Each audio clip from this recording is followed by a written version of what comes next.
وحدتنا النهارده اسمها يا شباب او الدرس بتاعنا اسمه ترانسبورت وسائل النقل. ترانسبورت وسائل النقل دي اكتر من ترانسبورت ترانسبورت ترانسبورت. طبعا يا شباب كان في زمان وسائل نقل قديمه زي ايه؟ كان زمان الانسان بيمشي على الاقدام.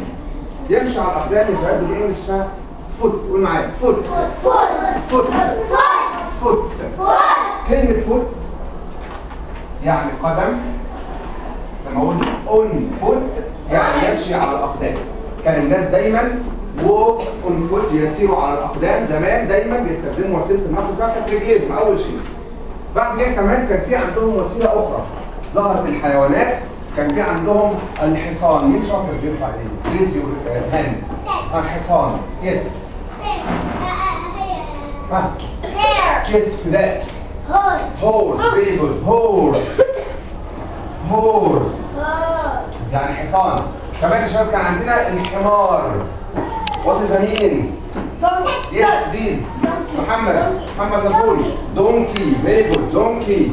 فيري جود. دونكي. اوكي. الجمل. الجمل. يس فارس. كامل. فيري جود. كامل. دي كانت من وسائل المواصلات القديمة. طيب اليوم يا شباب هنتعرف على بعض الوسائل الحديثة.